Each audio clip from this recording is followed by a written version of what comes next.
In 1977, the Death Star exploded for the first time. Cinemagoers everywhere watched a farm boy switch off his targeting computer, take a deep breath, and use the Force to fire 2 proton torpedoes down an exhaust shaft. All previous attempts had failed, all previous shots had missed, even with digitally assisted aim. Luke Skywalker was the last of the Rebel attack force. He was locked down by Darth Vader's fighters, but out of nowhere, lovable rogue Han Solo swoops in, fires on Luke's attackers, and frees up the farm boy to take a shot which had changed the world forever.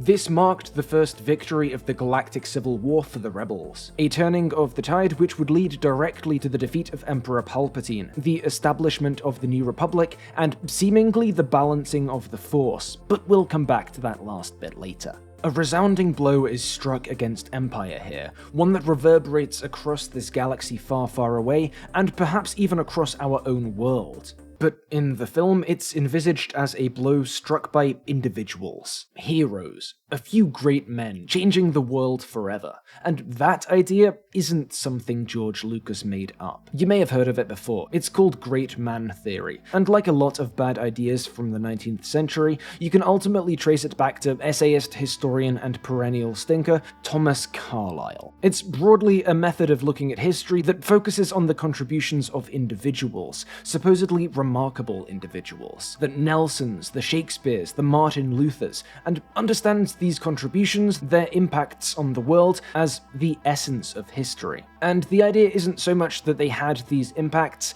because they happened to be in a place or situation where their talents and upbringings served them well, and thus became key parts of national victories or cultural movements. It's that they were innately special, and because of this, like so many helium balloons, they were always fated to reach the highest points and do the greatest things. These heroes, these great men, were the wheat of humanity. Everyone else was the chaff, and so they naturally, inevitably rose to greatness and power.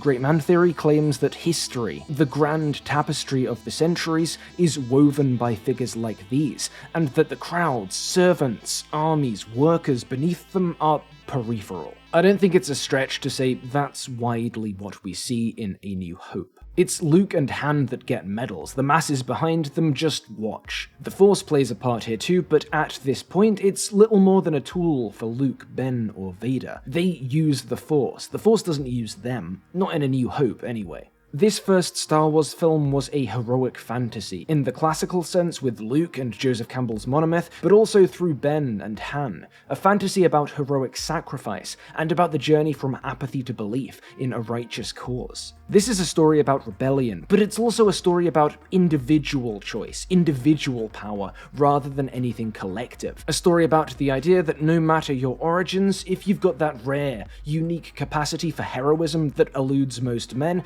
you can rise up and change history. The Death Star wasn't destroyed due to Wedge or Biggs or Gold Leader or any of the presumably countless rebels who gave their lives off screen. It was due to Luke's faith in Ben, his use of the Force, Han's decision to come back. And that's fine, it's not a problem really, it's just something to bear in mind, especially when thinking about the film's politics, the World War II stuff, the Vietnam stuff, the anti-imperialist spirit that's bubbling away beneath the surface, because if one dimension of this series is the way it reflects the real, as George Lucas himself believed, all of Star Wars is reasonably political, it's just that most people never noticed it until this episode was put into the puzzle. A pluralistic social perspective on rebellion, an awareness that it takes more than a few great men to destroy the world's Death Stars, is an element we don't really see in this first vision of Star Wars, and that didn't change for a long time. The saga continued. In 1983, a second Death Star exploded. Around 20 years later, we saw that first one be built. But as Star Wars continued to develop, a funny thing happened. That galaxy far, far away was getting bigger and bigger. We saw countless new worlds and new species, but it also got smaller. The fate of the galaxy, the establishment and defeat of the Empire. As the saga wore on, this all came to revolve around one family and their acquaintances. The Empire Strikes Back reveals that Luke's father wasn't one of Vader's victims, not really, he was Vader himself. Return of the Jedi reveals that Princess Leia, a figure of crucial importance to the rebellion as a whole, was a Skywalker too, Luke's sister, Vader's daughter. The prequels continued this trend. Yoda knew Chewbacca, old Ben Kenobi had met Boba Fett, he even knew the Emperor. By now then, Star Wars wasn't merely about exceptional people, whose wise or evil choices dictated the lives of millions. No, increasingly it was about the same small group of exceptional people. And broadly, at least, the history of the galaxy these films presented was indistinguishable from the history of these great men, women, and droids. Another thing the prequels brought in was fate. Well, kinda. There is some ambiguity here, of course, but The Phantom Menace introduced that whole Chosen One shtick, the idea that Anakin Skywalker was to fulfill an ancient prophecy and bring balance to the Force. I understand that this idea has been explored a little more in some of the auxiliary media, and that there's some grey area here over whether fate in our sense, a truly deterministic sense, plays a role here, but as far as the films are concerned, the prophecy is met. With Anakin's defeat of Palpatine and Vader at the original saga's close, the Force is balanced. Plus, regardless of whether there is some capital F fate at play here, we see with this prophecy, and for that matter with the prequels more widely, that by now, the Force itself plays a role here too. Remember, back in A New Hope, the Force could be understood perhaps as an inner zen that allows the heightening of abilities, the diminishing of others' abilities, and a crude manipulation of the physical. It seemed that the individual directed the Force. Again, Luke used the Force didn't use him. Before long, though, this dynamic changed. Soon, there seemed to exist a set of cosmic scales, the dark and the light, which could be temporarily weighed down by the actions of individuals or groups throughout the galaxy, throughout history, but which, over the years, tended toward balance. At least, this is a metaphysical force of nature. At most, it has a will of its own. That's what the Jedi believe. It's also what StarWars.com will tell you. Now, is the will of the Force the same as fate, as prophecy? If so, is this will wholly deterministic? Is every choice, every event preordained? Or is the Force just one actor among many? None of this is clear, but by the time the prequels wrapped up, by the time audiences across the world saw that first Death Star being put together, the why of that original Star Wars, the historiography these films offered, had become complex. The lives of this galaxy's inhabitants, the success of the rebellion, these were no longer dictated solely by an exceptional group of heroes, by the choices of a few great men. No, now, fate, force, prophecy, determinism, whatever it was, it seemed to strip the agency of those inhabitants further. It's a power beyond the human, beyond manpower, beyond will, beyond rebellion, transcendent, and visible only to the aristocrats of this universe. The Jedi, the Skywalkers, this little cadre of people who matter in a galaxy full of people that don't. And whether we take the dominant power here to be the choices of these few great men, or some higher deterministic power, we're seeing the galaxy's history play out from above, from this individualist, aristocratic perspective, the type of view Thomas Carlyle would have taken. But that's a perspective that's fallen increasingly out of fashion when it comes to the study of our history. Nowadays, a popular alternative is what's called social history, or history from below. This is basically what it sounds like. In a nutshell, the spotlight's widened from a laser focus on leaders, presidents, kings, generals, to include all the people around them, beneath them, who in many cases actually had more to do with the way things went than their bosses did. Instead of a model like Great Man Theory, where history is the product of the lives and choices of supremely gifted individuals who rise to become leaders, history from below, to pinch a line from Wikipedia, emphasizes the life of the masses, creating overwhelming waves of smaller events which carry leaders along with them. History from below is a less abstract, less idealized approach to the discipline, and it's focused on people, normal people, as much as your Caesars and Napoleons, on how history affected them and how they affected history. So that's a shift that's played out within academia over the past few decades, and now, in 2022, it's happening in Star Wars too.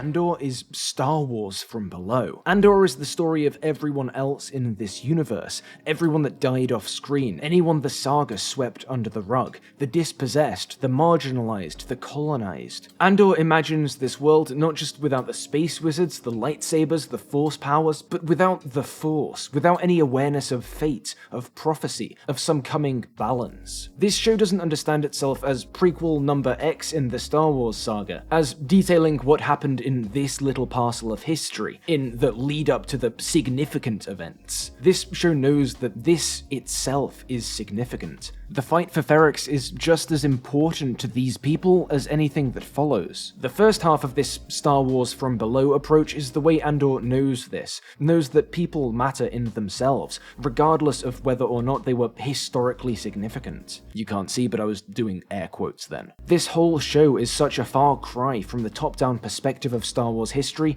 we'd seen before. There are times at which Andor's take on this history seems almost materialist. The logistics of Mon Mothma's money movement are every bit as important to the rebellion's eventual success as any perfect shot, any feat of strength. There's no higher power our characters can put their faith into except whatever power they can make themselves, through planning, through subterfuge, through ideology. And this human-focused, history from below vision of rebellion and resistance results in, I think, one of the most powerful moments in the history of Star Wars, the reading of Nemik's manifesto. Remember that the frontier of the rebellion is everywhere, and even the smallest act of insurrection pushes our lines forward. This isn't just powerful, though, it's hugely important. Not just for Andor, but for Star Wars as a whole. I can't play you the whole thing because this video would get copyright claimed and demonetized, but I can read it myself, so this is the fragment of Nemik's manifesto we, the audience, get to hear. There will be times when the struggle seems impossible. I know this already. Alone, unsure, dwarfed by the scale of the enemy. Remember this, freedom is a pure idea. It occurs spontaneously and without instruction. Random acts of insurrection are occurring constantly throughout the galaxy. There are whole armies, battalions that have no idea they've already enlisted in the cause. Remember that the frontier of the rebellion is everywhere, and even the smallest act of insurrection pushes our lines forward. And then remember this. The Imperial need for control is so desperate because it is so unnatural. Tyranny requires constant effort. It breaks, it leaks. Authority is brittle. Oppression is the mask of fear. And know this, the day will come when all these skirmishes and battles, these moments of defiance, will have flooded the banks of the Empire's authority, and there will be one too many. One single thing will break the siege. Remember this. Try.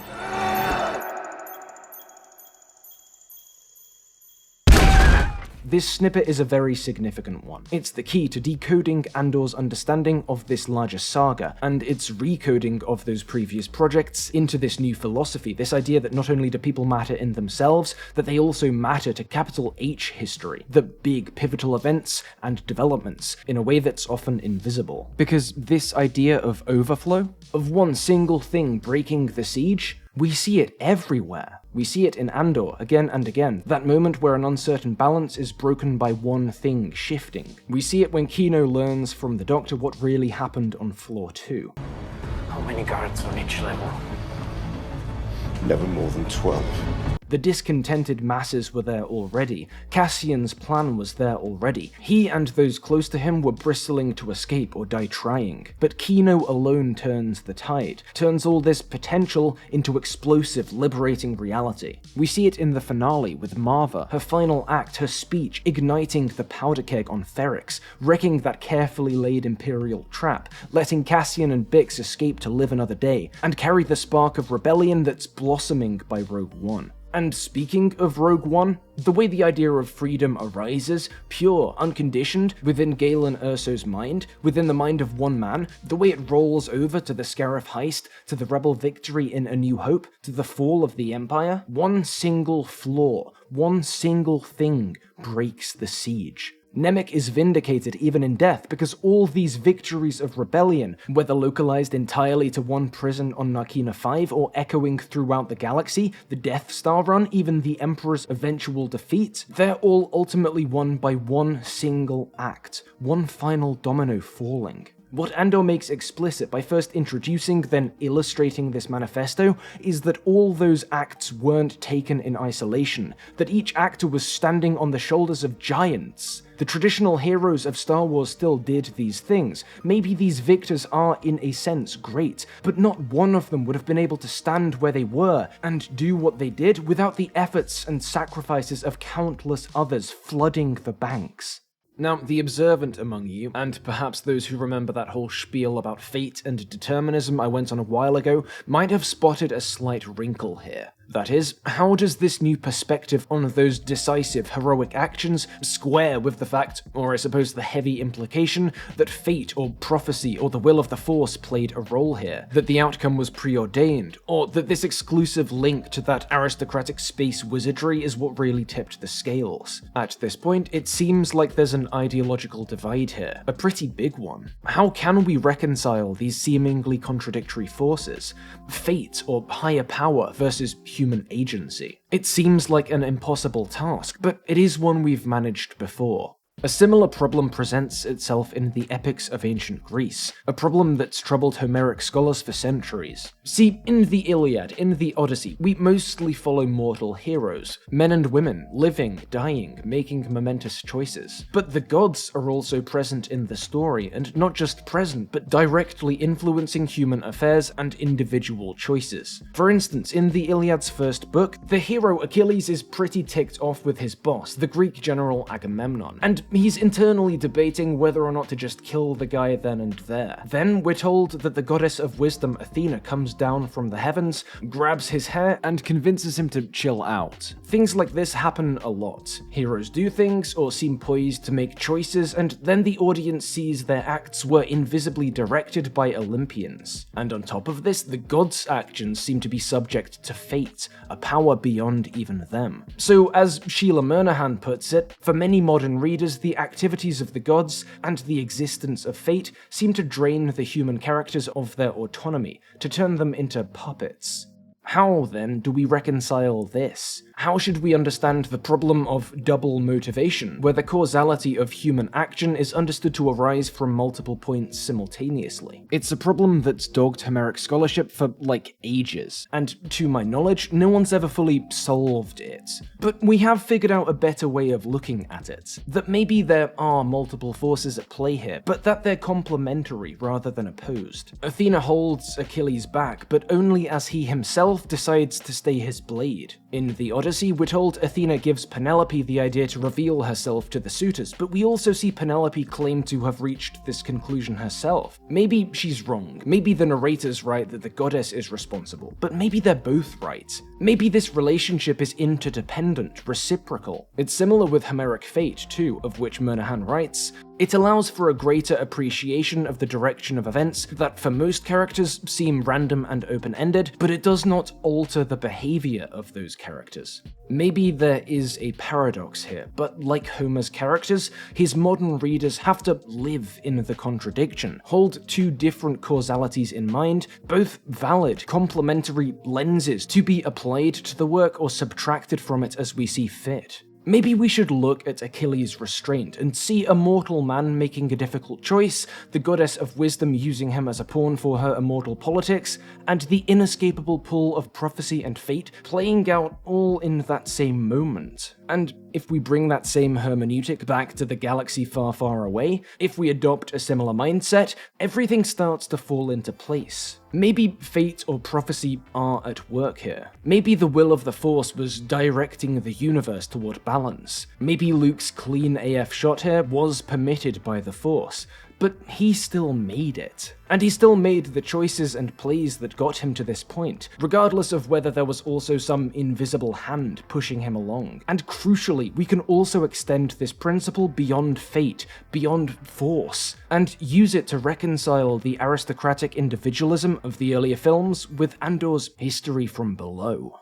In 2022, the Death Star explodes countless times a day, all across the world, on phones, TVs, and monitors, as people rewatch Star Wars again and again. When they do, they still see that farm boy use the Force, hit a 1 in a million shot, and destroy the Death Star. And it's still because he's gifted, because he's made heroic choices, but after watching Andor, it's clear that these qualities alone don't take down empires. And bearing Andor in mind, bearing Nemik's manifesto in mind, that spectacular space battle illustrates these points at the heart of Andor. We see Han as representing Nemik's idea of the unaware rebel, the ordinary man for whom the pure idea of freedom has occurred spontaneously and without instruction, who will, soon enough, shock himself by taking up arms for this pure idea. And we see that, leading to the Millennium Falcon's crucial covering fire. One choice, one rebel heeding the call of freedom is the single grain of sand which tips the scales,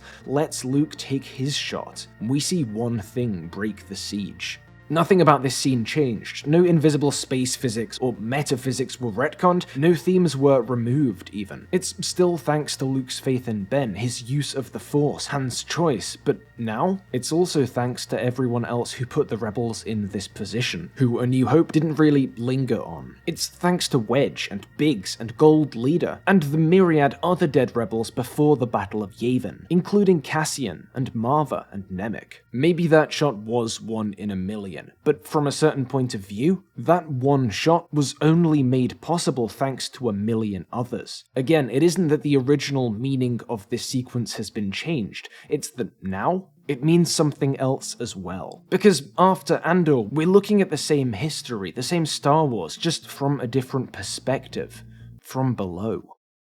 Thanks for watching, and I hope you've enjoyed this video essay. If you have, and you can think of any friends who you think could get a kick out of it too, I'd really appreciate any shares, because the algorithm's not been particularly kind to me recently. And if you want to help me keep the fridge stocked, you can check out my Patreon page linked below. From as little as £2 a month, you get access to a bunch of, dare I say, goated benefits. The names you're seeing on screen now are my current backers, and I want to thank all of them very much for having faith in me and in this channel, especially Tig. That's it for Star Wars From Below though, so cheers everyone, and I'll be back with another video very soon.